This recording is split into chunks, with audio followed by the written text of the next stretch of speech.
play like West. Now, I saw on Max Preps that you guys, it's scheduled in that you're playing Brownsville Vets. Is that already a lock? That's 99.9% locked. Yes, sir.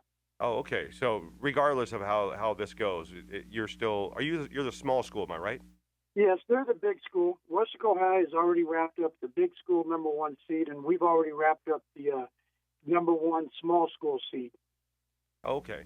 Well, talk to me about this. I mean, I know that you definitely want to win this game because everybody wants to win district, and it's a rivalry game. But at the same time, are you preparing for Brownsville Vets in this game? Well, we normally take one game at a time. I wouldn't even talk about last week because I got a lot of respect for Edinburgh and Coach Escobar. I got a lot of respect for what they've done over in Edinburgh, even though their record don't show it. He's a great guy, great coach. So, we never look ahead. We know some people might rest the starters. Some might pull the starters out early, with a chance of losing the district title. We sort of pride ourselves around here. We've been three deep in the playoff 3 out of the last 5 years. And there ain't too many Valley teams, if any, that can say that. So, we know there's bigger things, even though the game's very important to the town. A district title's at risk, but we also know there's bigger things on down the road. And, we've been very fortunate, like I said, to go three deep 3 out of the last 5 years. Now, I was speaking to some Edinburgh coaches on Thursday, or excuse me, Friday morning, and they were like, our JV beat their JV, and you guys are pretty intense on every level, freshman, JV, varsity, and you guys took it as a, they said you guys took it hard, like you guys really wanted to come out Friday night. They're, and not saying they were scared, but it was more of a, we got our work cut out for us. Well, our freshman team, they've won district. Our JV team we got a bunch of kids on there that are playing very hard, but for this game this week, I didn't anticipate we'd win the game like we did last night that bad. But, our JV team was up on varsity last year. We moved 8 kids up, including Mike Gonzalez, who was a free safety, backup free safety, who had 2 interceptions. Gerald, who was playing defensive end. We had a lot of JV kids that we moved up. I'm not making no excuses. We got beat 35-0 in our JV game. And, because we're, like I said, the small school, sometimes our numbers, allow us to carry some kids, unfortunately, on varsity that should be playing JV that might not get the playing time on varsity, but we need backups. So, we're pretty excited. Our JV team, their record might not show it, but, man, they play hard. Yeah, and it's hard. I mean, it really is when you have small numbers to kind of fill all those voids. You have to bring them up. You bring the talent up. I mean, a lot of people don't realize that, especially parents. Yes, sir. Well, our kids, they'll play wherever we put them. They'll play hard. So, that's the good thing. And those JV kids know something.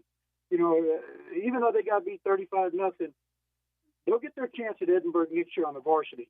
So, they learned a lesson, but like I said, them JV kids, they play hard every game. Now, your team is hitting hard because last night when I was doing the highlights, usually I'll see a bunch of offensive plays and I'll be like, oh, wow, those are incredible. But you guys were hitting hard. I mean, there were slobber knockers last night. You guys seem like there's this intensity to you guys right now. Well, we wasn't exactly happy how we played against PSA North. I know we won. I know we won pretty soundly, but we didn't play East football that game. So after the game, we had to talk with the kids. The next day, Saturday, we had a film session that some of the kids took to heart. I mean, they didn't play like East football players, and we even caught some walking around, jogging around, and they was a little bit embarrassed. So last night on defense, I can tell you, you watch the film, there's 8, 9, 10 guys around the ball, and they're laying people out. So, I think they took that to heart. And offensively, we had a fumble last night, a scoop and score out of a guy that normally don't fumble, and he took it to heart too. I mean, our kids try to play perfect, and we know nobody's perfect. And but our kids they play as a family, and they got each other's backs, and they're going to play hard. So what do you guys do this week? I mean, to prepare for Weslaco? I mean, what do you have to do to keep them calm? we played Wesco the last 3 years, and we played Cedar Park, and we played Steele, and we played Victoria East, Victoria West. We played Corpus Christi Ray. We played Alice.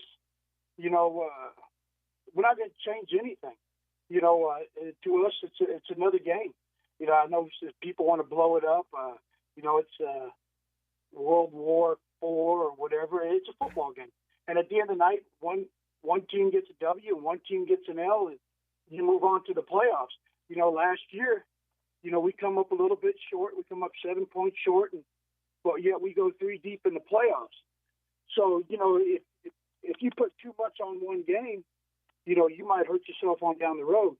So, I know our kids bounced back after last year's game, and, we beat San Benito first round, and then we went and beat Palmview, and then we got the chance to play Cibolo still. So,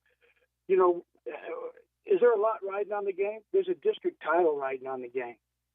And, we're going to go play East football, and if it's good enough, we're going to, win a district title. And if it's not, we're going to get ready to play Brownsville Vets in the playoff.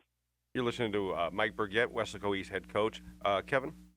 So, Coach, it's a rivalry game. We all know that. Now, I'll ask some coaches, is there any kind of pep talk you give your boys? And most of them will say no. For these type of games, you don't have to give them a sort of a pep talk. They already know what's at stake, and the intensity of the rivalry is already there, and they know what it takes. Yeah, I've seen our kids get up for San Benito game, and I've seen our kids get up for La Jolla, PSA, Moore, Condominis. I'm pretty sure they're going to get up for this game. I mean, I can't sit here and tell you if they're going to get more excited this week or less excited this week. I just know they want to play East football, and for every game, our kids, I don't have a bunch of cheerleaders, though. Let me make that known. Our kids are very quiet when they warm up. They don't chant, they don't yell, they don't growl, they don't beat their chest, they don't spit, they don't do none of that. They just stretch and get ready to play football. Well, hopefully this week the so-called media doesn't try to put any junk news out, because the game's too good to taint beforehand, like it has been in the past, where we've had all this, how do I want to say it, BS that comes out. Yeah, it's too bad that some people don't know how to act. Some people don't know what to write about. It's a high school football game. It's 15, 16, 17, 18-year-old kids playing a game, playing the best they can. One team's going to win. One team's going to lose. Both teams are going to represent WISD in the playoffs. One of our mottos here in WISD is "We are one Weslaco." I think the people need to realize that. I'm not from Weslaco. I'm from Topeka, Kansas, God's country, and go Kansas City Royals. But anyway, I really believe that people need to realize that there's 2 teams here in Weslaco, and both are trying to represent their town the best they can, and it's going to continue that way. I can tell you from the East Point, our kids, the 10 years, and I should say the 15 years that this school has been open under Armando Cuellar and myself, our kids are very respectful, and that's the way it's going to continue to be. Win or lose, we're going to get ready to, like I said, go to the playoffs and do the best we can. And unfortunately, when that one day comes and the season's over, we're going to get ready for the next year by lifting weights the following day.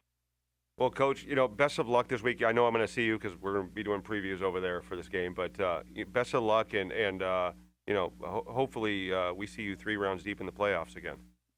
I hope so. I hope there's a Valley team that can break that, what they call the Valley Week. Yeah. I know it's hard. I know what we go up against. I know what all the Valley teams go up against. But sooner or later, there's going to be a breakthrough. And once that breakthrough, just like a dam, once you get a leak in that dam, pretty soon there'll be a floodgate. And, Valley's going to go up there and represent really good. They're going to play hard. And, I wish Wesco High, and just like us, the best in the playoff. And, I hope we both get through here healthy and we can go represent WISD. Thanks, Coach. We really appreciate it. Thank you. Thank you. Well said. Yeah, and he's honest. He's one of those coaches. You ask him a question, he's going to give you the honest answer. And I just hope that this year, some of the the BS media people don't put out trash like they usually do. I hate when they do that. But we're coming up to a break right now, and when we come